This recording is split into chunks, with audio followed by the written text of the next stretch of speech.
Bonjour à tous, avec l'aide de Dieu, nous allons étudier le 6e chapitre de Gneva du vol dans le Rambam. Perek Shishi Halacha Aleph.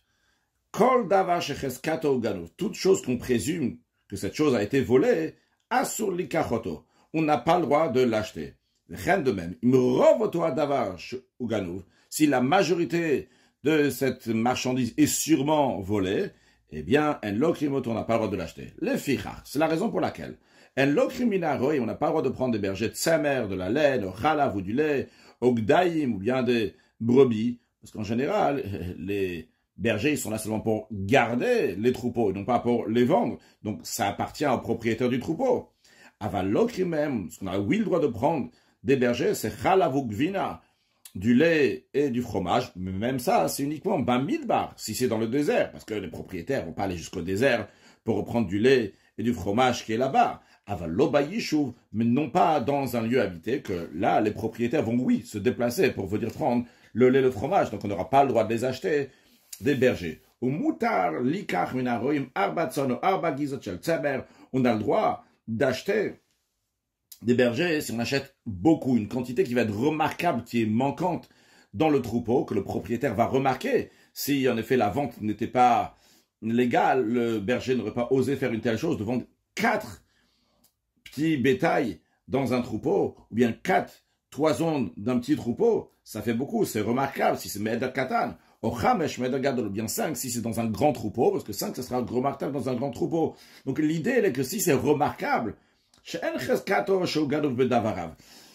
c'est une grande quantité qui est le vent, eh bien, on ne présume pas que c'est volé, parce qu'il ne va pas oser faire une si grosse vente que le propriétaire va remarquer. Halacha bet, klalo shel davar, le principe de la loi précédente, kol sha'roe mocho, tout ce que le berger y vend, imaya bala bait marishbo, si le propriétaire l'aurait remarqué, mutar likachoto minare, on a le droit de le prendre du berger, parce qu'on présume que le propriétaire lui a dit au berger de le vendre, ou bien ça appartient au berger. Les imel bala bait marishbo, par contre, si le propriétaire ne va pas remarquer, asur likachoto, on n'a pas le droit de l'acheter du berger.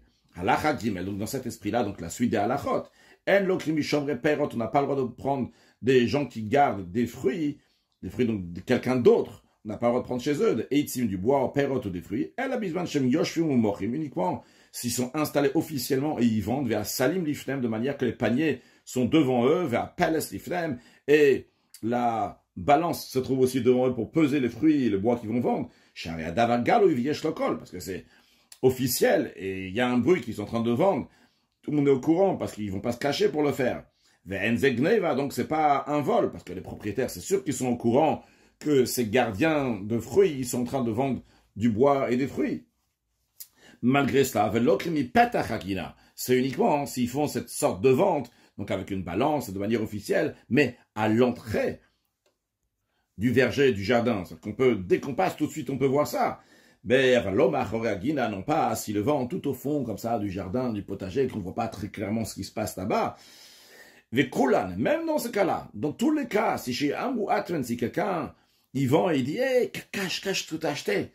Assur les Carmen, on n'a pas le droit de prendre, parce que pourquoi il te dit de cacher? Parce qu'il te dit, tu vas sortir d'ici, quelqu'un va remarquer que tu es sorti avec quelque chose, et on va savoir que moi je t'ai vendu quelque chose qui est volé. Donc s'ils ont dit, Hatmen, cache ce que tu as acheté, ça, on n'a pas le droit d'acheter.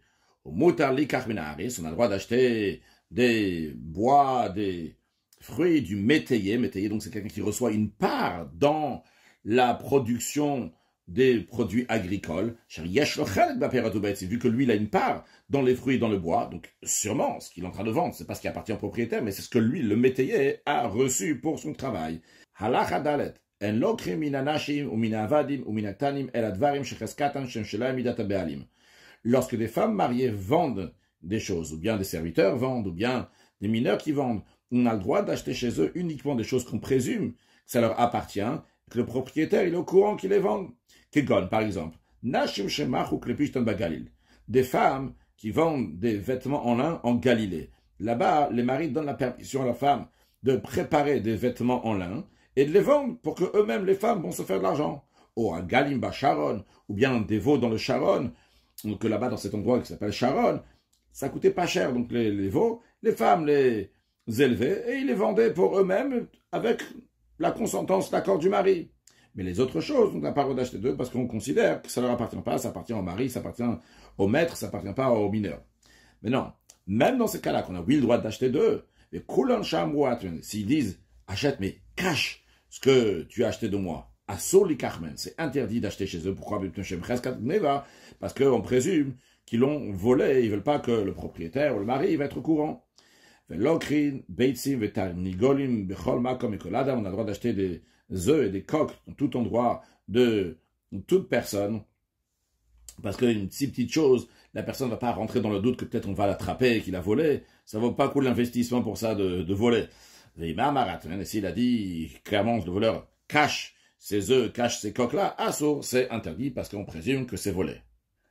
Halachae, à l'époque, les gens, ils amenaient leurs olives au pressoir. Le propriétaire du pressoir s'occupait des olives, il en faisait de l'huile et après, il donnait l'huile aux gens.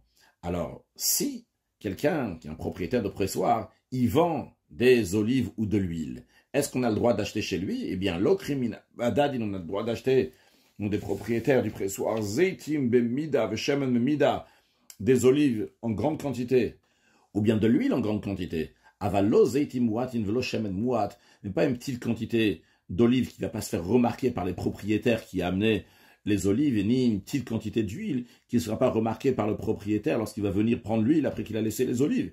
Pourquoi pas une petite quantité? Parce que chez Cheskat, parce qu'on présume que le propriétaire du pressoir les a volés, ça ne lui appartient pas à lui, ces olives. De même tout ce qui est similaire à ça. Halachavav, mochin, les fibres de laine, chez Akoves Motzi, que le blanchisseur y retire des tissus de laine en les lavant. Arel ou Shelo, ça lui appartient au blanchisseur, il a le droit de les prendre. Par contre, chez Asorek Motzi, celui qui coiffe, qui peigne la laine, il y a des gros morceaux, il y a beaucoup de morceaux qui sortent de cette laine, on est en train de la coiffer. Arel ou Shelo Balabait, ça appartient au propriétaire de la laine. Hakoves Notel Shloshachutin, le blanchisseur, il a le droit de prendre 3 fils qui sont au bout du vêtement, comme ça, qui tombent vers Shelo, ça lui appartient. Il y a Thermican, plus que ça. Chez le Balabait, ça appartient au propriétaire du vêtement. Imaya Shachor al Gabelavan. Ici, ces fils-là qu'il a enlevés, c'était des fils noirs qui se trouvaient sur un vêtement qui est blanc. Notel et Takol, il a le droit même de tout prendre. Vers Shelo, ça lui appartient. Parce que quand on a un vêtement blanc, le propriétaire n'est pas intéressé qu'il va y avoir des fils noirs dessus. Ça fait pas beau, ils sont là pour être enlevés. Halachazain, achayat, le tailleur. Donc on amène chez le tailleur un morceau de tissu avec du fil et il va faire un vêtement. Alors lorsque chez Shiyer Minachut, s'il laisse donc du fil qu'on lui a donné, kedemeshichat machat, de quoi tirer l'aiguille, les Shiyer Minabeged, ou bien qu'il a laissé du vêtement même, ou du tissu qu'on lui a donné, matlit, donc de l'étoffe, il a laissé donc un morceau de tissu chez Shalosh Etzbot, qui est 3 doigts sur 3 doigts, il doit les rendre au propriétaire. Par Chotumiken, si c'est moins que ça, Shelo, ça appartient au tailleur. Nesoret, c'est les fins copeaux de bois, chez Charash Motzibamatzat, que le charpentier, il l'enlève avec l'herminette. Comme ça, quand il rend lisse comme ça le bois, avec cette herminette, eh bien, Shelo, ça lui appartient à lui. Ou Bechachil, c'est des petits morceaux de bois qui coupent avec une hache. Hachel Balabait, ça appartient au propriétaire, parce que c'est une grande quantité, et ça, il faut donner au propriétaire. Rimaya Osetzel Balabait, s'il travaillait chez le propriétaire, dans ces cas-là, afin de se Shel Balabait, même les fins copeaux de bois, ça appartient aussi au propriétaire. Toutes ces choses-là, ce qui est similaire à ça, on va d'après la coutume de l'endroit dans lequel on se trouve.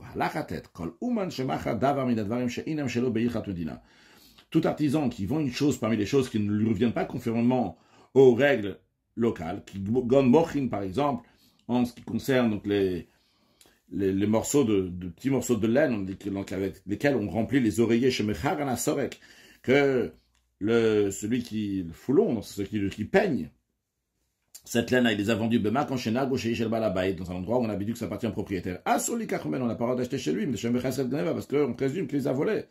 Par contre, s'il a déjà fait un oreiller et qui est rempli de ces morceaux de laine, ça, on a le droit de prendre, parce que même s'il les a pris en tant que vol, s'il n'avait pas le droit, mais avec le changement qu'il a fait, eh bien, maintenant, c'est devenu un oreiller, eh bien, il a déjà fait donc un kinyan, une acquisition, donc on peut l'acheter de chez lui. En revanche, si l'artisan il vend des choses qui lui appartiennent d'office, selon les règlements locaux, eh bien, on a le droit d'acheter chez lui. S'il a dit cash, asso, c'est interdit. Conclure avec un sujet de chassidut. Le Rambam, il nous parle ici de Minag Medina, du comportement qu'on fait dans le pays, dans la ville. L'idée, c'est que partout où un juif y va, il doit faire Minag Medina, la coutume de l'endroit. C'est quoi l'idée de faire la coutume de l'endroit? C'est l'idée de faire une dira betarton, de faire une demeure à Dieu ici-bas. C'est bien écrit, quand tu vas dans un endroit, eh bien, va dans les coutumes de l'endroit. C'est quoi? C'est pas Chas Shalom, ce qui concerne des choses qui sont interdites de faire à Pitora Mitzvot. C'est des choses que la Torah, elle permet. Eh bien, tu dois amener la Gdusha, tu dois amener la sainteté dans ce Minag Medina, dans cette coutume, dans les manières qui sont dans cet endroit-là. Et amener la Gdusha à faire une demeure à Kadosh Baruch Hu ici-bas et accueillir Mashiach now, une excellente journée.